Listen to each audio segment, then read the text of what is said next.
ឧត្តមសេនីយ៍ទាំងអស់ប៉ុន្មានថ្ងៃនេះសង្គ្រាមមិនល្អចិត្តទីហ៊ានកំពុងច្របូកច្របល់រួចយានគ្រាន់តែគិតថាបើអាចខ្ចីកម្លាំងលោកគ្រូធ្វើពិធីសុំសុវត្ថិភាពឲ្យទីហ៊ានពួកគេនឹងចេញប្រយុទ្ធដោយចិត្តស្ងប់ដល់ពេលល្អហើយយកឈាមពីបេះដូងទីហ៊ាន 10000 នាក់បូជាមេខ្ចីសំណាងបន្តជីវិតព្រំដែនខាងជើងហើយបដូរវាសនាត្រកូលស៊ូឈប់អ្នកណាឲ្យក្លាហានធ្វើមុនអាក្រក់ក្នុងកងទ័ពរួចយានធ្វើនេះដើម្បីស្ថិរភាពចិត្តទីហ៊ាននិងសំណាងរបស់ត្រកូលហេតុអ្វីក្មេងនេះមកដល់ទីនេះដែរនាងជាមនុស្សអបមង្គលនាងនឹងរំខានពិធីបដូរវាសនារបស់ឪពុកមុនអាក្រក់ពាក់កណ្ដាលចេះដូចអ្នកក៏សំនិយាយអំពីវាសនានៅមុខចែកក្រុមរកក្មេងអាក្រក់ហ៊ានបំផ្លាញការងារខ្ញុំថ្ងៃនេះខ្ញុំនឹងកម្ចាត់បិសាចដូចអ្នកយើងយ៉ាងមានច្បាប់រស់ស្លាប់មានកំណត់ស្វ័នឆេងអ្នកបានប្រព្រឹត្តបាបធ្ងន់ជំពាក់ជីវិតមនុស្សស្លូតត្រង់មួយ314នាក់ថ្ងៃនេះចៅក្រុមរកនឹងគិតបញ្ជីនៅទីនេះចៅក្រុមរករងចាំអ្នកបង្ហាញខ្លួនយូរហើយ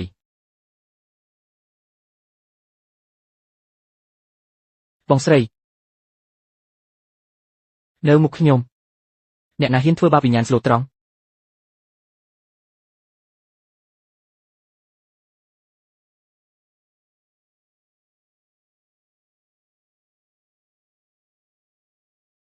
អ្នកមានទោសជាប់ខ្លួននរកទាំង9ស្ដាប់បញ្ជា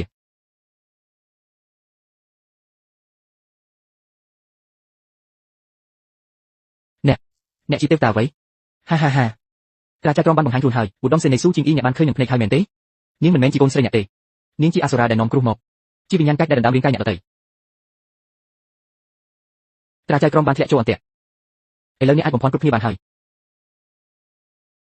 ដរាបណាអ្នកនៅមានជីវិតណូក្នុងជាតិនេះខ្ញុំមិនឲ្យអ្នកណាបញ្ចុះអ្នកក្នុងដីទៀតទេ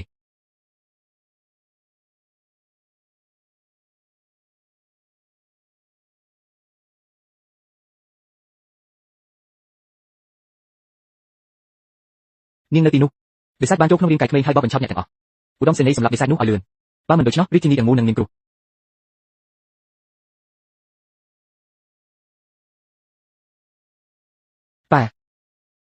ប៉ាក៏មិនចង់បានណូដែរឬវិនិច្ឆ័យល្អអាក្រក់កាត់សេចក្តីរស់ស្លាប់ចៅក្រុមរកមិនអាចបបបានទនកម្មមិនលំអៀងណូ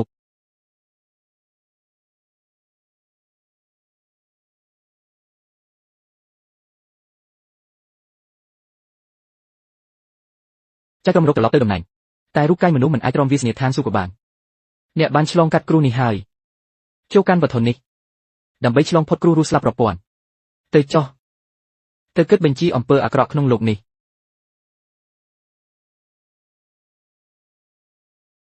បិសាចនេះទើបឆ្លងគ្រោះធំសម្រាប់វិភ្លាមនៅទីនេះបើមិនដូច្នោះឧត្តមសេនីយ៍ស៊ូនឹងត្រូវវិញ្ញាណអាក្រក់បំផន់ហើយអាចបាត់បង់ជីវិតឧត្តមសេនីយ៍ស៊ូសូមលែងនាងក្មេងនេះជាកាយគ្រូដែលមេបញ្ជូនមករន្ទះមុននេះគឺជាការប្រមានឥឡូវនាងគូឈាមព្រោះអំណាចបិសាចតបត្រឡប់បើមិនយកដៃគោបិទវិញ្ញាណមកបិទនាងឥឡូវដីមួយរលីជុំវិញនឹងគ្មានស្មៅដុះមិនចម្លែកទេថ្ងៃនេះទាំងរន្ទះទាំងដីនឹងជួយនាងពិតជាបិសាចមែនហើយឧត្តមសេនីយ៍ស៊ូសម្រាប់នាងទៅកុំឲ្យនាងបង្កគ្រោះដល់អ្នកទាំងអស់ឧត្តមសេនីយ៍ដើម្បីប្រយោជន៍ធំសូមប្រគល់បិសាចនេះឲ្យខ្ញុំតែគោបិទវិញ្ញាណនឹងចាត់ដល់ឆ្អឹងធានាថានាងមិនអាចបង្កគ្រោះទៀត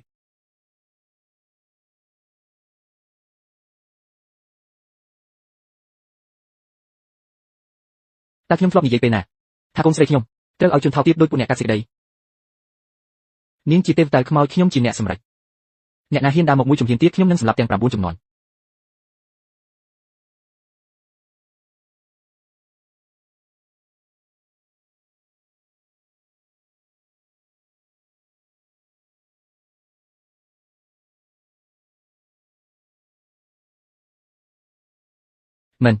មិនអាចទៅរួចទេ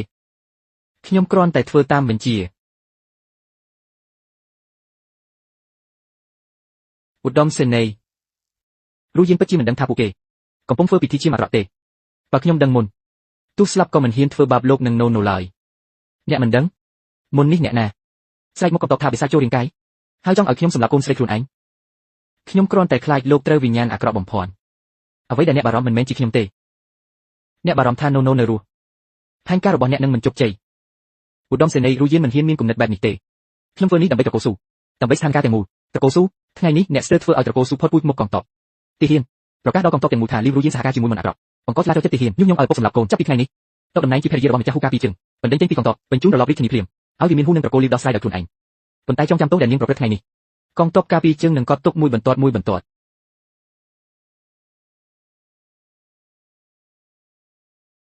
ប៉ានងកូនត្រឡប់ផ្ទះ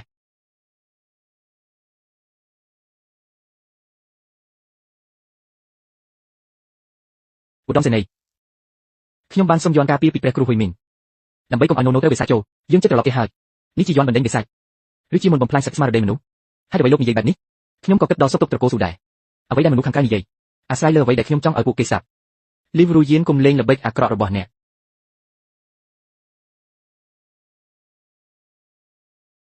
អាយុកាលមិនទាន់អស់វិញ្ញាណស្លាប់ដោយអយុត្តិធម៌មិនអាចចាក់ចែងសង្គ្រោះខ្ញុំជួយផងជួយខ្ញុំ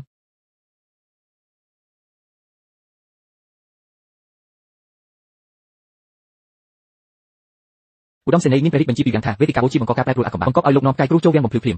សូមជម្រាបលោកអង្គរៈខ្ញុំនឹងនាំកូនស្រីចូលវាំងដើម្បីស្ដាប់ការវិនិច្ឆ័យរបស់ព្រះអង្គ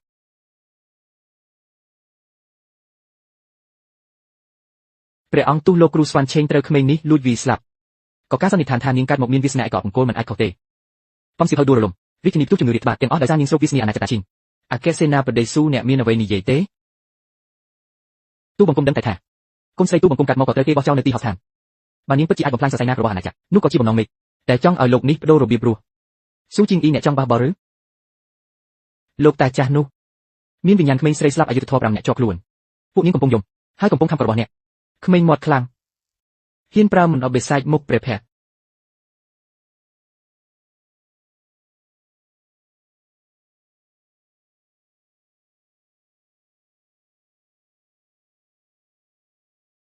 ខ្មោចដែលអ្នកឃើញគឺអំពើបាបរបស់អ្នកឯង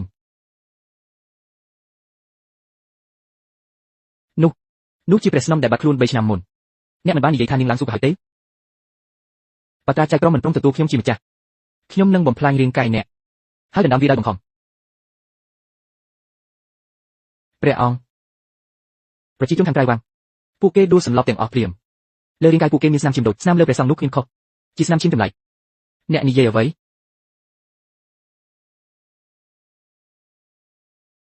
ព្រះអង្គ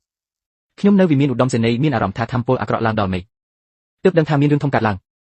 ប្រកាសជាមានអ្នកចិត្តអាក្រក់បង្ខំបដូរវាសនាអាណាចក្រតាឈីងហើយទាញប្រជាជនរាប់ម៉ឺនចូលពាក់ព័ន្ធព្រះអង្គស៊ូណូណូនេះតាំងពីកើតមកក៏ចម្លែកអបង្គោលនាងប្រាថ្នាចៅក្រមរំខានច្បាប់មេឃដីធ្វើឲ្យវិញ្ញាណស្លាប់មិនអាចចាក់ចេញបើមិនបិទនាងនៅរាជធានីទីក្រុងទាំងមូលនឹងស្លាប់កុំផ្ដេសផ្ដាស់រួយយានអ្នកមិននៅវិមានមកជ្រៀតជ្រែកទីនេះធ្វើអ្វីឧត្តមសេនីយ៍ខ្ញុំធ្វើនេះដើម្បីលុបនឹងអាណាចក្រតាឈីងណូនាងពិតជាកំពុងស្រូបសំណាងមនុស្សទាំងអស់អ្នកនាងរងលើខ្លួនអ្នកមានក្លិនព្រះសង្ឃអាក្រក់នោះអ្នកបានភ្ជាប់ជីវិតអ្នកទាំងអស់គ្នាជាមួយគ្នាដើម្បីបង្ខំប៉ាសម្រាប់ណូមែនទេ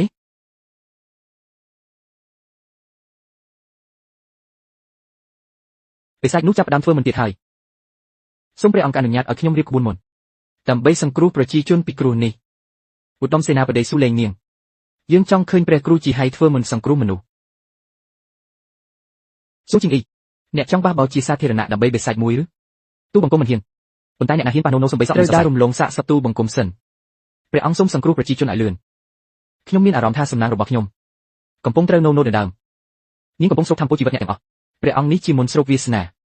ខ្ញុំត្រូវយកឈាមសុទ្ធរបស់នាងធ្វើជាមធ្យោបាយទើបអាចបំបែកមុននេះបានសូមព្រះអង្គអនុញ្ញាតឲ្យសម្លាប់បិសាចនេះភ្លាមប្រកាសព្រះរាជបញ្ជាចាប់ស៊ូជីងអ៊ីនិងកូនស្រីភ្លាមបើពួកគេក្បត់សម្លាប់ដោយគ្មានលើកលែងប៉ាមិនបាច់ខ្លាចពួកគេមើលមិនឃើញប៉ុន្តែណូមើលឃើញធូលីត្រឡប់ទៅធូលីដីត្រឡប់ទៅដីអ្នកណាបង្កបំណុលអ្នកនោះត្រូវសងវិញ្ញាណល្អទាំងឡាយសូមជឿខ្ញុំ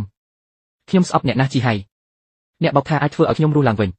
តែបែរជាយកខ្ញុំទៅធ្វើជាវិញ្ញាណក្នុងក្បួនឈាមខ្មោចប្រៃមកពីណាហ៊ានបំផ្លាញមុនរបស់ខ្ញុំនោះជាអ្វីព្រះអង្គនេះកើតអ្វីឡើងនោះជាជនរងគ្រោះដំបូងដែលពួកអ្នកសម្លាប់ព្រះអង្គឈាមពេញដីនេះមិនមែនណូបង្កទេគឺសិស្សច្បងរបស់ព្រះគ្រូជាតិបានខ្ចីពីពួកគេនោះជាកូនប្រុសខ្ញុំដែលស្លាប់ដោយជំងឺកន្លះឆ្នាំមុនអ្នកមិនបាននិយាយថាបញ្ជូនគេទៅចាប់កំណើតវិញហើយទេព្រះអង្គនេះប្រកាសជាភាពបំភាន់ដែលបិសាចនោះបង្កើតសម្រាប់នាងឲ្យលឿនក្បួនមុនចិត្តតបត្រឡប់ហើយស្លាប់ទៅបងស្រីជីហៃអ្នកជាសត្វត្រឆានក្រោយកូនខ្ញុំស្លាប់ខ្ញុំបានចំណាយប្រាក់ 1000 ដំឡឹងធ្វើបុណ្យឲ្យគេអ្នកបែរជាយកគេទៅធ្វើជាខ្មោចប្រមាញ់ទេមិនអាចទៅរួចបិសាចនេះអាចសម្អាតធម្មពលសម្លាប់បានព្រះអង្គនេះជាអន្ទាក់ប្រកាសជាស្រីបិសាចប្រាមុនមួយប្រភេទបង្កើតរូបរាងកូនប្រុសតូចនោះឡើងដើម្បីបោកបញ្ឆោតមន្ត្រីទាំងអស់ បើនាងពិតជាកាយសំណាងហេតុអ្វីគ្រាន់តែនាងបង្ហាញខ្លួនអាណាចក្រតាឈៀងជួបព្រំម្ដងហើយម្ដងទៀតសូម្បីព្រះគ្រូជីហៃដ៏ខ្ពង់ខ្ពស់ក៏បាត់បង់ជីវិតអ្នកទាំងអស់សូមមើលនាងមិនត្រឹមបញ្ជីវិញ្ញាណទេថែមទាំងអូសធម្មពលអាក្រក់ក្រំទ្វារវាងចេញវាអាចកាត់ផ្ដាច់សរសៃនាគរបស់អាណាចក្រធម្មពលអាក្រក់ពិតប្រាកដមិននៅក្នុងសត្វតោថ្មទេតែនៅក្រោមវានេះហើយរូបកាយសំណាងដែលពួកអ្នកនិយាយនេះជាពោលដែលនាងនាំឲ្យតាឈីងឺអ្នកណាអាចពន្យល់ខ្ញុំថានេះជាអ្វីបើពួកអ្នកចង់រកផ្លូវស្លាប់ចូលស្លាប់ជាមួយ